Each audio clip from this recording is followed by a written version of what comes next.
Welcome to the Study Abroad for Psychology and Biopsychology Majors meeting. My name is Megan Pancraft, and I'm one of the regional advisors in the UCSB EAP office. Joining me today are the undergraduate advisors and peer advisor from the Psych department. Would you like to say a quick hello? Hi, my name is Amanda. I'm one of the undergrad advisors over at PBS. Hi everyone, my name is Joaquin. I'm the other undergraduate advisor at PBS, and I just recently started, so I'm fairly new. Hi, I'm Sarah, and I'm a senior, and I'm the peer advisor for PBS. Also joining me today are UCSB EAP peer advisor, Mark. Would you like to give a quick introduction? Everybody, I'm Mark, peer advisor, and I'm a German and psychology double major. And last but not least, we have another biopsychology returnee joining us. Would you like to introduce yourself? Yeah, hi, I'm Natasha. I'm a fourth year biopsychology major with a minor in Spanish. So welcome all. We will be hearing from all of them later in the presentation. The focus of today's meeting is going to be, relaying specific advice for studying abroad as a psychology or biopsychology major.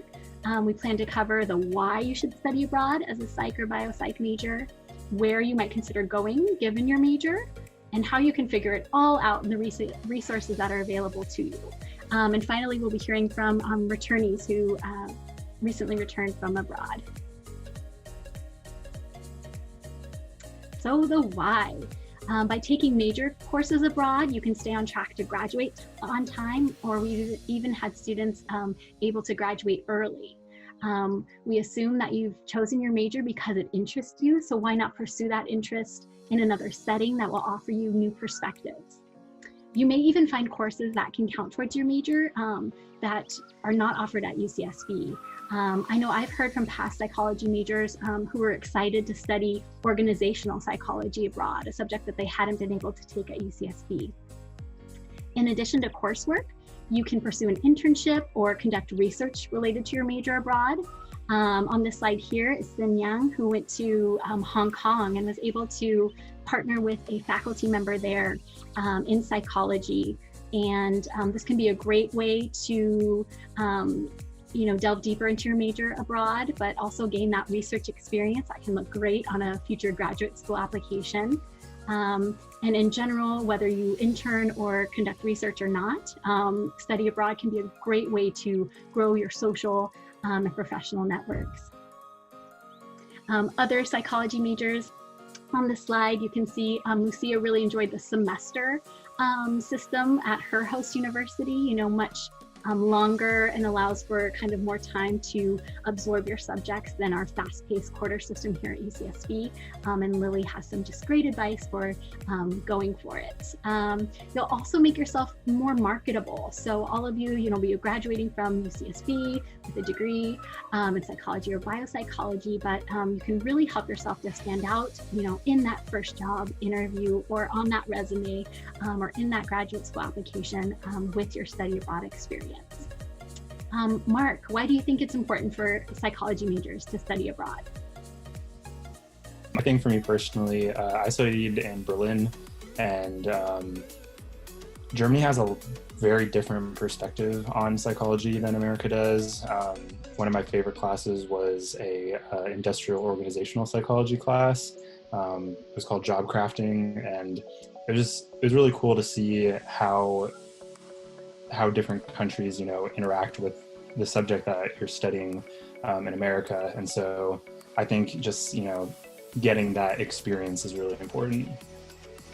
And what about you, Natasha? Why do you think it's important for biopsychology majors to study abroad? I would say pretty much the same thing, but different examples for me.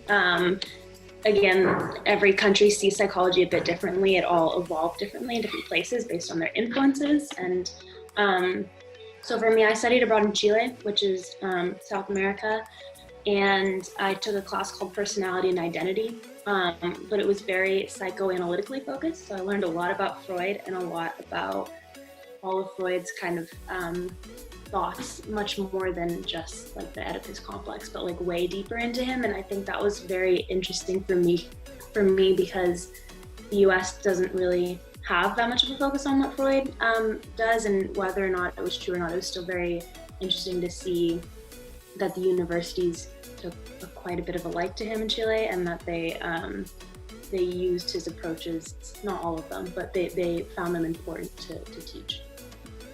Interesting, thanks for sharing. Now let's talk about where you can go. You do have a lot of choices. UCEAP offers over 150 programs in 40 countries across 6 continents. So to search for biopsychology or psychology program possibilities, you should visit the UCEAP website and use the Find a Program search tool that's circled here on the slide.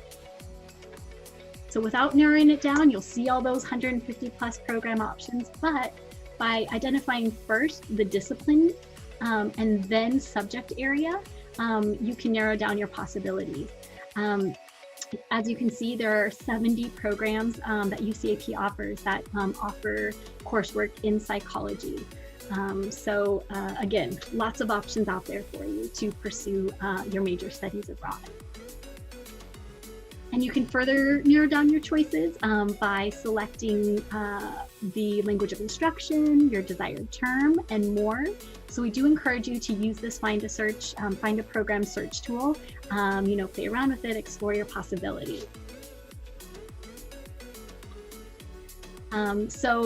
There are those 70 programs out there. I've just selected a very few to highlight here. By no means are you only held to going to the countries or programs listed on this slide, but I thought I'd share a few. So we have one of our new programs we haven't sent anyone on yet is the Psychology and Cognitive Science Padova program in Italy, and that program does not have a limited number of spaces, so check that out if you're interested.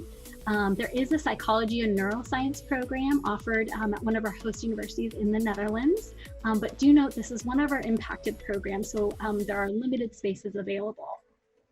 For you biopsych majors, I understand you do have to complete the Physics 6 series. You have the option to do this abroad in one summer.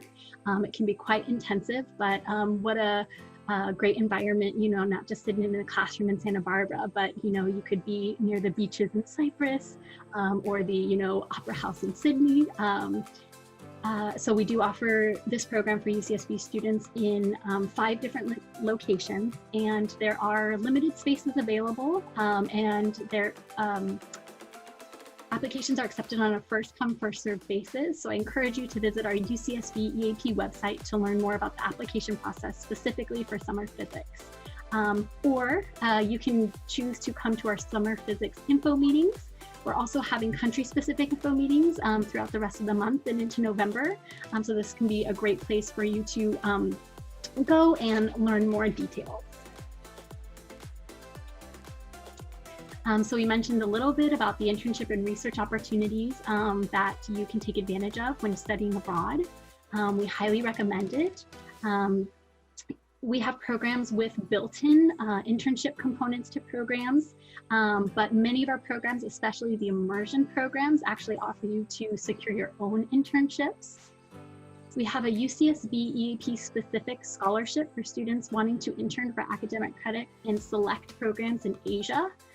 So I've had quite a few psychology majors who received the Freeman Internship Scholarship and who interned at an organization called TEL, a mental health nonprofit located in Tokyo, Japan.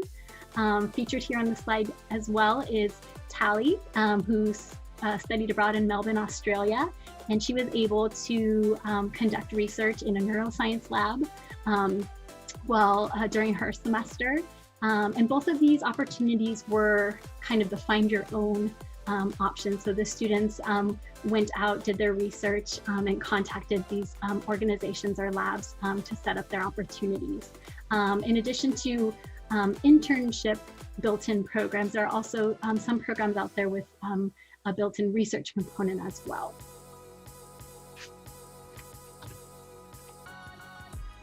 So now we'd like to share with you some resources out there that we have for you. So pictured here is from our UCSB EAP website.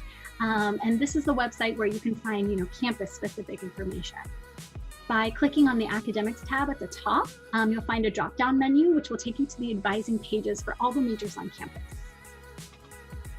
And here is just a snippet from the psychology major advising page. This will have, specific advice from your department. Also, if you scroll down, you'll find some pre-approved classes in psychology. So not all majors offer these pre-approved EAP classes. So you're quite lucky, and we'll be hearing from the psychology advising team a little bit later with more details about the pre-approved classes. Also on this page, you'll find some videos highlighting some past Gauchos who have studied abroad in psychology or biopsychology. Another resource available to you on our UCSB EAP website is our Gaucho Credit Abroad database. So this can also be found under the Academics tab. This database shows what type of credit UCSB students have received for courses they've taken on UCEAP. So it could be another helpful resource as you're looking for programs to see kind of what's out there and what past psychology and biopsychology majors have gone and done. So here's a picture from the Gaucho Credit Abroad database for courses taken in psychology or biopsychology for major credit. So as you can see, there are over 350 course results. But do keep in mind, this is a historic database, so of what's been done in the past. It doesn't mean that all of these classes will be available for your specific term when you go abroad. It also doesn't mean that you can only take these classes when you go abroad. Now we're jumping back to the UCEAP website, and another resource available to you is the UCEAP course catalog. So while the Gaucho Credit Abroad database was listed classes that UCSB students took abroad, the UCEAP course catalog reflects all of the courses taken by all UC students across the system on UCEAP, and not just Gauchos. And we do link to this course catalog on our UCSB EAP website under the Academics tab in our left-hand sidebar menu, but you can also find it by visiting the student resources on the UCEAP menu. And here is a snippet of the UCEAP course catalog with over 800 classes. So again, as psychology majors, you have almost the entire world open to you, all of the universities with a psychology department pretty much. Just like Gaucho Credit Abroad database, this is a historical record. So again, all of these classes may not be offered when you go, but it can be a good indicator of what types of offerings are out there. If you click on the hyperlink, the course titles, you'll find more information such as a short course description, the language of instruction, whether it was for upper or lower division credit, and more. The most up-to-date information is going to be found on the UCEAP program page for the program that you're interested in. So on the Academics tab, you'll not only find the number of courses and the minimum number of units you'll be taking while abroad on that program, but under the Catalogs and Resources section, you'll find links to the actual host university's websites and links to their course catalogs, syllabi searches of it if available. So you can see what's being offered in this current year to give you an idea of what will be offered in the future when you go. So just like at UCSB, we don't know yet what's going to be offered next year. That will be the same case for most of our host universities as well. With all of that said, let's hear directly from your psych and biopsych advisors. I'll turn it over to you. All right, so we'll go ahead and go through this, but just as a reminder, the undergrad advisors include myself and Joaquin, and then our peer advisor is the lovely Sarah Hoffman. So if you have any questions that do come up, feel free to reach out to us at advising@psych.ucsb.edu, our main email address, and we're here to help answer any questions that come up. Okay, so why study abroad? Several reasons include, earning UC credit abroad, even if the course isn't pre-approved for the PBS major per se, but you can at least earn units towards graduation. You can also receive a well-rounded education, whether that includes field trips, internships, applied or more research-based programs. You can broaden your world perspective and immerse yourself in diverse cultures. So just getting acquainted to where you're at and meeting the people and just exploring around. And then creating friendships and learning more about yourself in the process. So those are just a few items why you should go abroad. So this kind of breaks down each of our majors. So we have psychological and brain sciences, and we have biopsychology. So we'll start with the psych and brain sciences. So if this applies to you, basically, we tell our PBS students to consider studying abroad in their junior year. But if they're transfer students, usually, senior year. And this is just because we want you guys to finish up your pre-major courses before you go do abroad. Because for instance, like MCDB 1A or MCDB 6 is only offered in the fall, and then EMB 2 or EMB 7 is only offered in the winter. So you want to go abroad and then miss your opportunity to finish up your pre-major classes. So we always advise to try to get those done before you go abroad.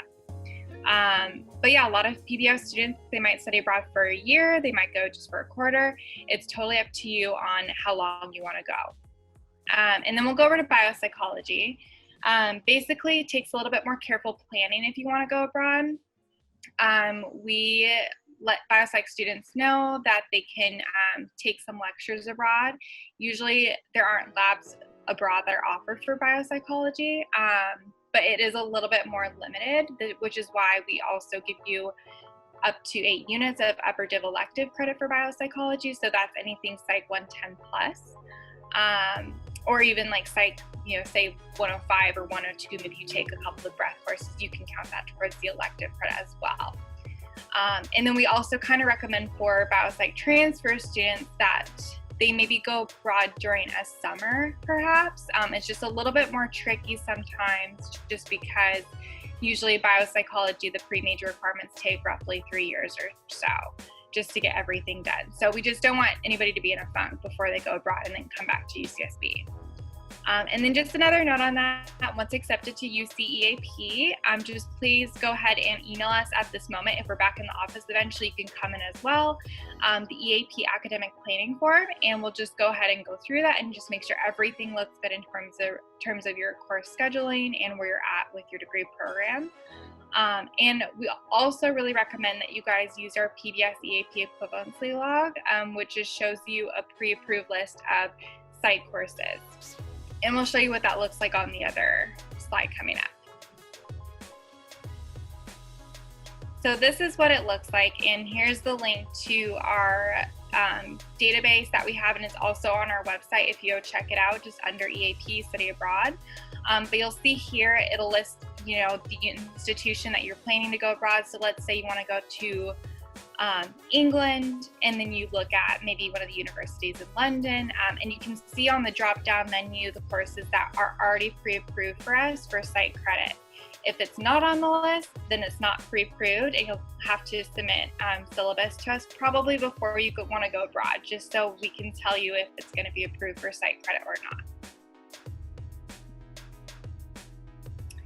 And this brings us to just some of our own experiences studying abroad. So I went abroad in 2015 when I was a UCSB student, and now I'm all graduated. I'm a professional, so working at UCSB now as an undergrad advisor. But I went to University of Sussex, and it's about 50 minutes south of London in England.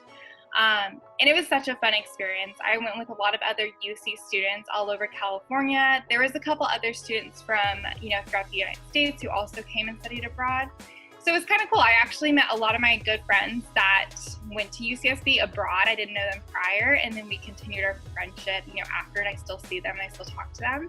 But I did a lot of fun things. I went during summer and I took the weekends to explore around. I went to Paris, Amsterdam, I went all over England and Scotland. And it was just such a fun experience. I'm so glad I did it. And then Sarah, if you want to go ahead.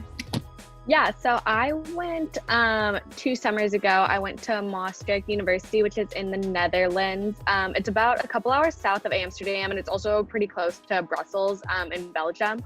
And I did a 6-week summer program there. And I know Maastricht offers a ton of psych classes, so I was actually able to take my social psych credit while I was there. And then I also took like an elective public health class, which were both super awesome. The classes there are definitely a lot smaller than like we're used to at UCSB, which was really nice because it's a lot more like discussion based rather than really like lecture heavy or anything like that. And we also got to do like really cool field trips. Like we went to an escape room for one of them, or like one of them we went to this European mental health center, which was super cool to see kind of like their facilities over there as compared to the US. And then yeah, kind of same with Amanda. Outside of class, we were able to, you know, travel. We went to, I think, a new country almost every weekend, and I also just got to meet so many people from other UCs and then just other universities across the United States. And there was even it was very like international program, like there is people from Australia and South Africa and all over that we got to meet. So it was just the best experience, and I could not recommend it enough.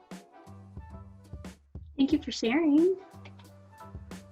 Now let's hear from Mark.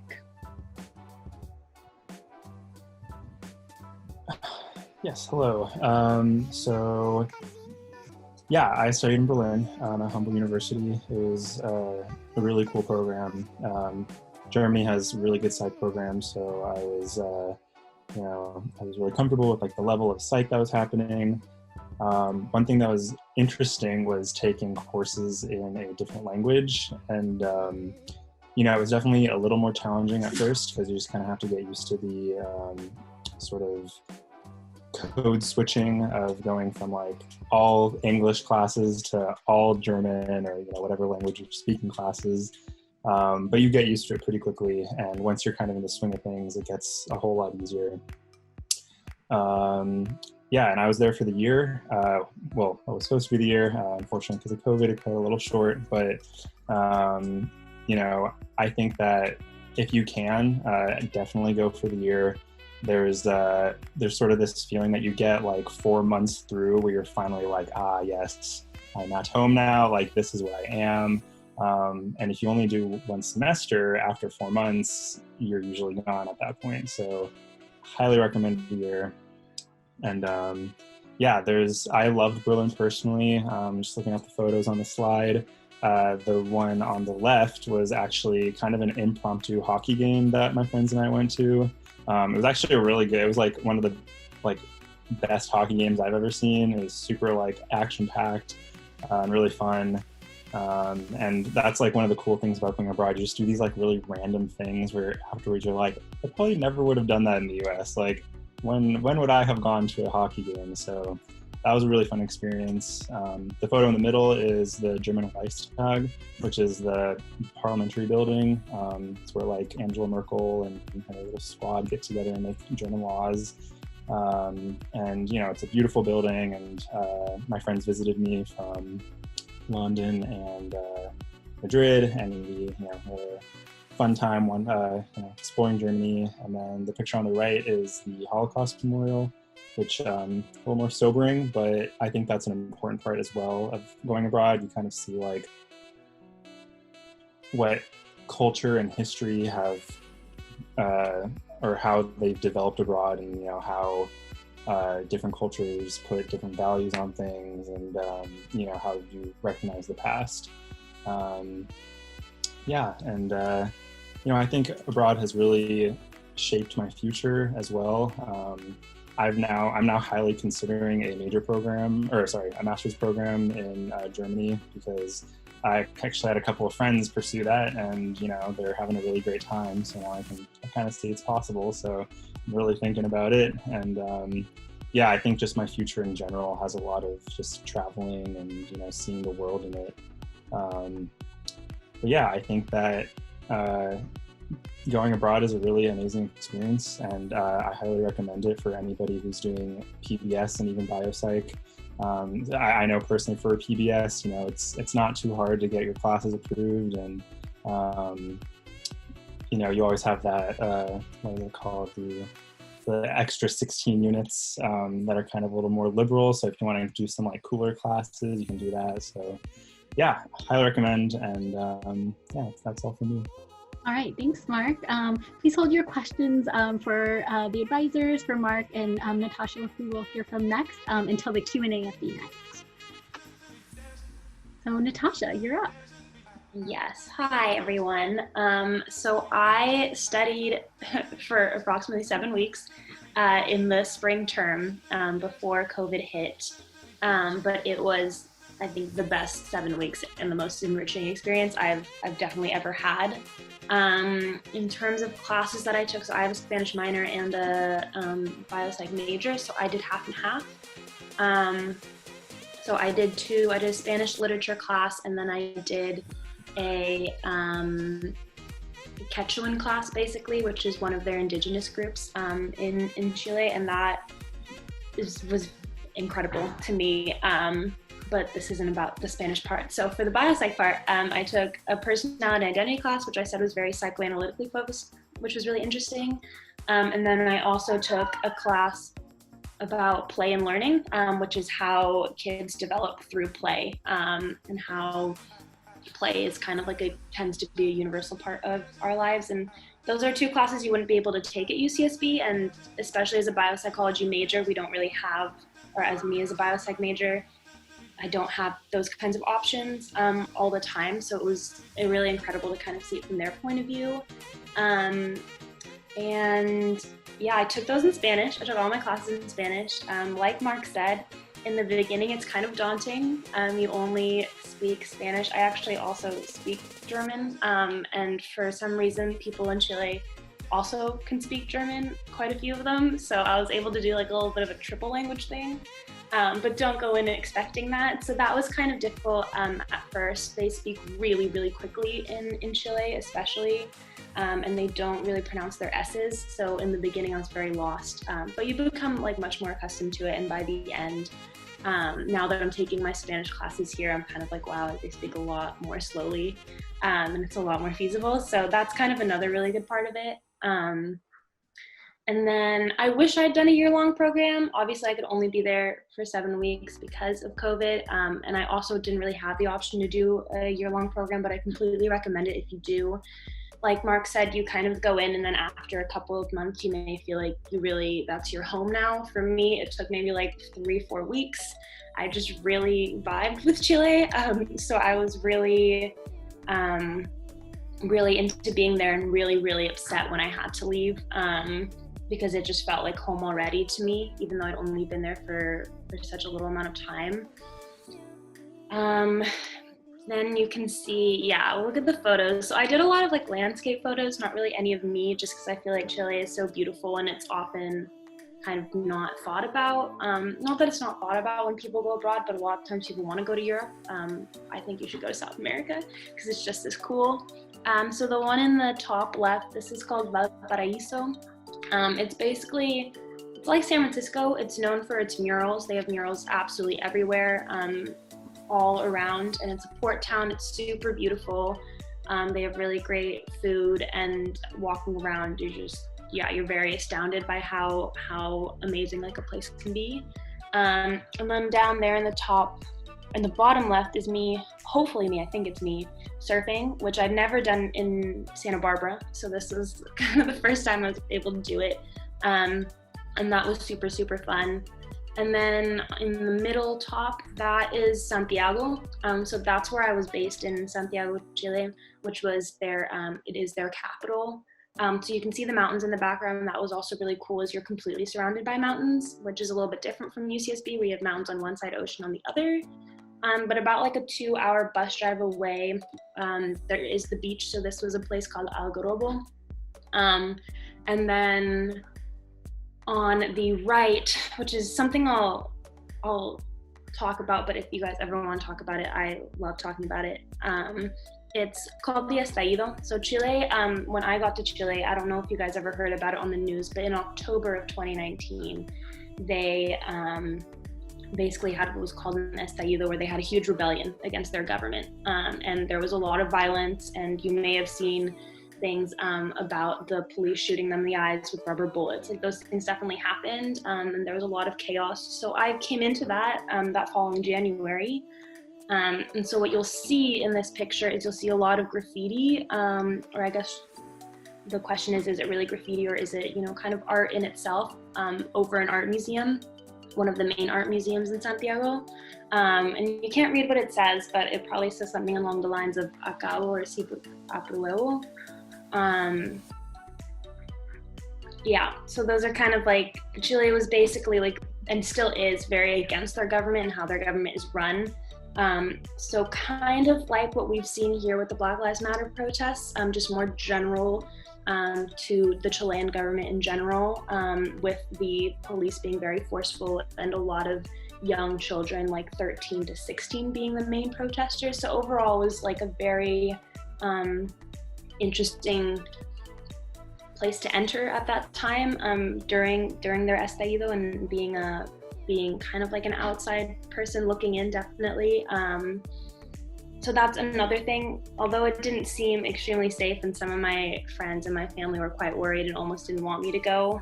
And I'm not saying you should go into like an active revolution, but I think it gives you a big perspective on the world itself, and something you don't often see just living in our little Isla Vista bubble. So there was that. How it's impacted my future plans, I would say, so I've always wanted to be a doctor for the majority of my life. But one of the things I've recently kind of decided is that I would like to work abroad at some point in my life, and I'd like to go back to Chile. I was able to shadow 2 doctors while I was there over just a 2-week period. One in their private healthcare system, which is what you can imagine is a private healthcare system. Very nice. Not a lot of people, because there is huge inequality in Chile in terms of financials. So not a lot of people there, but a very nice facility. And then the following week, I went to the public Chilean healthcare system, and it was just overrun and completely overcrowded, and just no beds really. And this was all like pre-COVID. So for me, that was very, I guess, kind of sucked to see that people, that there is such an imbalance, but also a good thing that's kind of come out of COVID, if anything good can come out of it, is that they've mixed the two together. So, and they're doing pretty okay with that. So maybe that will allow for like a fusion in the future. But I would definitely like to go back to Chile and somehow be able to practice there, or be kind of like a, I don't know, like give my services in some way, maybe not as like a full blown like Chilean doctor, but in some capacity. So that's something that my experience definitely pushed me towards. And then if I could give any advice, I think I would say 2 things that don't make much sense, but plan and don't plan. So I would say plan getting there, plan your classes. I will say it's not as easy being a biopsychology major. I did 2 elective courses, but I also happen to have a Spanish minor, so it was easy for me to do 2 and 2, versus if you're just a biopsychology major, it may be harder for you to pick certain classes. So know that going in. Also, the Chilean, at least specific for Chile, but I would assume for some other universities as well, is a semester system. And since we're on a quarter system, that's a little bit different. You don't get the same amount of classes. So I got 4 classes for 2 quarters, which is like 2 classes per quarter, which is not very much. But what I will say is, once you get there, don't plan anything. I would say go with the flow. No one really had anything planned, and we had like a 2-week vacation in between, and people just went. They went to Patagonia, they went to Brazil, they went to Argentina. Like they had just kind of planned that when they got there. So I would say, plan getting there, do all that kind of stuff so you can really have the full experience. But then once you get there, just kind of let it come to you. Like all the places that I went to, these like 3 bottom images here were kind of spontaneous, and that was the majority of the trips I went on. So yeah, that's about it. And I have a quick question for you. How did you find the opportunity to shadow the doctors? Did you set that up yourself, or?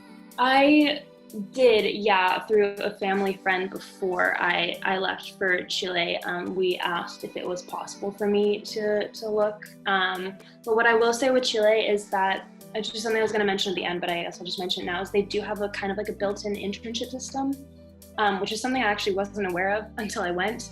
But they count that kind of as going towards the amount of credits you need to take for the semester, because there's a certain amount of credits you need to fulfill every semester. So I was going to work with disabled students in a school, particularly meant for them, but obviously I had to leave beforehand. But I will say that it's not, like, you can find those opportunities pretty easily. They have like a whole list for you if you want to go based off that, but you can also find your own things, and they're pretty happy to work with you about that. But I would say if you do want to do that, plan that ahead of time. But yeah. All great advice, thank you. So we've definitely thrown a lot of information at you today, you know, shared a lot of different databases and websites to consult. So, you know, having the 150 plus program options out there is great, but we understand that can be an overwhelming process. But we want to let you know that we're here for you. So please, you know, come to our Zoom office hours. So the UCSB EAP office, we're open 9:30 to 4, Monday through Friday, and 10 a.m. to 2 p.m. on Friday, sorry, Monday through Thursday, until 4 and until 2 on Fridays.